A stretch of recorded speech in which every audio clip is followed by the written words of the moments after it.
Let's talk about Lilith in astrology. This is the second time I try to record this video. Hopefully, this is the last time that I record this video. I've actually seen a few videos out there talking about Lilith in astrology, particularly the Black Moon Lilith, and sometimes they even confuse it with the Dark Moon Lilith.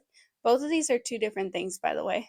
And I feel like it's never properly explained right. So, as a Lilith devotee, I felt called to do a video where I explained Lilith and astrology. Hi, lovely witch. My name is Rosa. I'm the Divine Feminine Witch, and I help witches feel empowered through working with the goddess. And today we're talking about my matron goddess, Lilith. As some of you may already know, I am currently working on an updated version of my book, Embodying Lilith, which, by the way, my book, Embodying Lilith Volume 2, will be out October 1st, so stay tuned for that. And in this book, I am going to do a deep dive into Lilith in astrology in a way that helps you better understand what that means for you. And as I was doing my research to try and gather as much as I can from this, even though I already know a lot, I felt like maybe I could find more on Lilith and astrology. However, when I started doing my research, I realized that I probably know more than what is currently out there, particularly on YouTube. So that's what this video is going to be about. I'm going to be explaining Lilith and astrology, all of her points, because there is more than one, and what that could mean for you in your birth chart. Before we get started, don't forget to like, subscribe, and hit the bell for notifications so you never miss another video. So let's get into it. There are 3 Lilith placements in astrology, one of which has 2 variations. We have the Black Moon Lilith, which can be calculated as the mean Black Moon Lilith or the true Black Moon Lilith. I'll explain both in just a moment. We also have the Dark Moon Lilith, not to be confused with the Black Moon Lilith. These are 2 different points. And the Asteroid Lilith. So let's start off with the most commonly known one, the Black Moon Lilith. This isn't an actual physical point. It is more of a shadow concept. As you know, the moon revolves around the earth, but it doesn't revolve in a circular motion. It's more of an elliptical. The moon is a satellite of the earth, meaning that the earth's gravitational pull pulls the moon into its orbit. But like I said, it's an elliptical. So there is a theory that the earth is just one point that the moon revolves around, and then there is a shadow point that the moon revolves around. So there's 2 points, and then the moon revolves around both.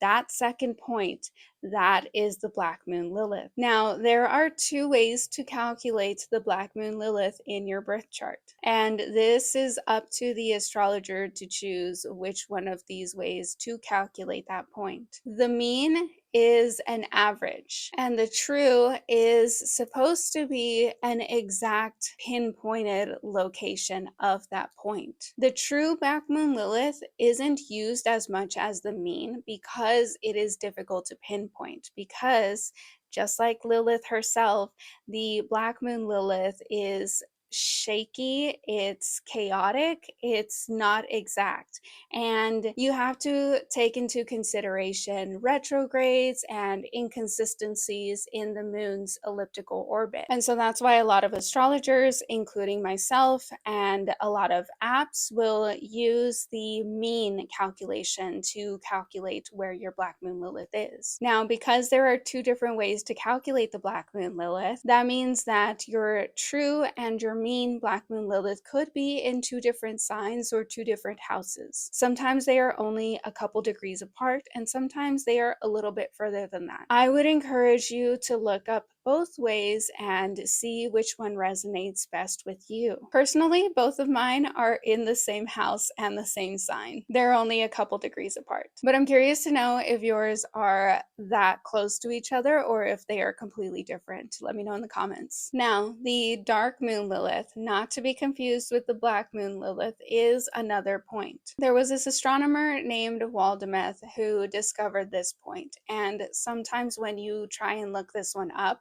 it'll be abbreviated as Waldy to be named after him. This astronomer had a theory that there is a shadow moon, a second moon, a hidden point. There's different texts saying different things as to what exactly he saw, but the point being that this is a hidden, shadowy moon that is somewhere around the same orbit as our moon. Now, since his discovery, there's been a lot of debate of whether or not this is actually true. There's a lot of skepticism, and people even claim that there must have been a smudge in his telescope when he was looking this up. I don't know, it probably was, but it's still really fascinating to look up this point and see how it relates to you. And we'll get into how all of these relate to you a little bit later. And then we have the Asteroid Lilith. This is the only one of the Liliths that is an actual physical thing. It is located in the asteroid belt between Jupiter and Mars. There's actually a theory about these asteroids. If you look at the distance between Jupiter and Mars compared to the other planets, it is suggested that those asteroids used to be a planet that used to be in that area. And the asteroid Lilith is one of these asteroids. Now let's get into what this all means for you. There are a lot of different takes on what each one of these points represents for you, and not everyone seems to agree. But what everyone does seem to agree on is that Lilith represents our shadow self, meaning all of these points represent different parts of your shadow self. Much like Lilith herself, she is the shadow aspect of the divine feminine. She is that wild, untamed, righteous rage and rebellion. She resides in the shadows, and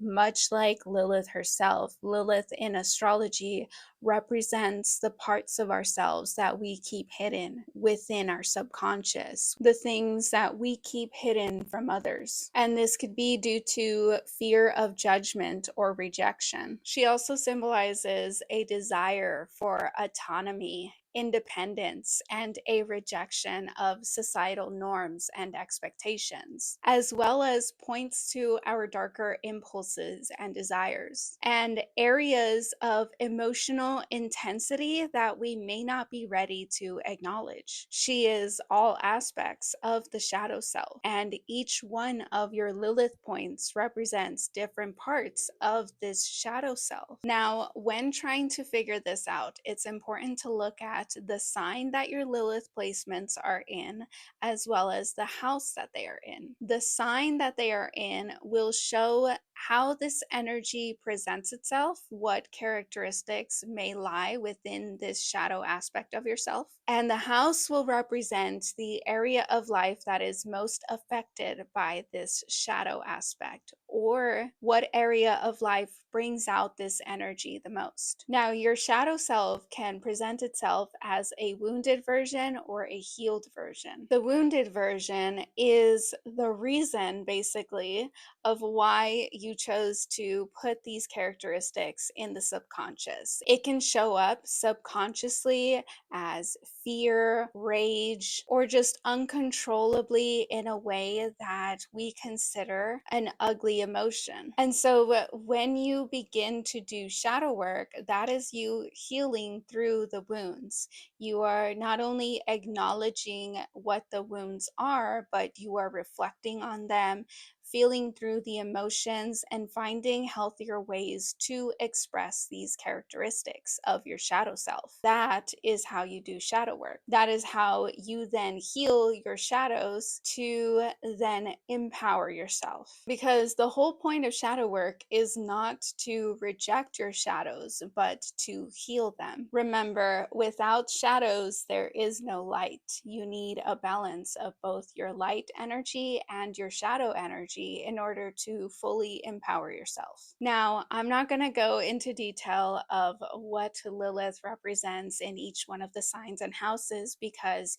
you also have to consider your entire chart and what aspects each one of your Lilith placements makes to other placements in your chart. For example, if your Black Moon Lilith trines your moon, then that means that your Lilith energy amplifies your moon energy, and your moon energy amplifies your Lilith energy. Whereas if Lilith were to oppose your moon, that means that those two energies tend to contradict each other and almost fight with each other. It presents itself as a challenge that you have to figure out how to navigate. And so there are many ways that your Lilith placements can show up in your birth chart. But hopefully I was able to explain it a little bit better in this video so that you can understand now how to look at those placements and see what they could mean for you. I am, however, going to be going more in depth on this in my new book, Embodying Lilith, Volume 2. That will be out October 1st, so stay tuned for that. I also provide a service called a Lilithian reading. In this reading, I go into your birth chart and look at your Black Moon Lilith and what aspects it makes to other placements in your chart. And I give you an analysis of how your shadow aspect shows itself, and I give you a guide on how you can try and heal these aspects of yourself. This reading also includes a tarot reading, and so if you're interested in that, you can check that out in my website. It will be linked in the description below. All right, that is all I have for you today. Hopefully this was helpful. Let me know in the comments if you already know your Lilith signs and what they could mean for you. I'd love to hear about it. Don't forget to like, subscribe, and share this video with somebody you think might benefit from it. Thank you so much for watching, and have a blessed day, lovely witch.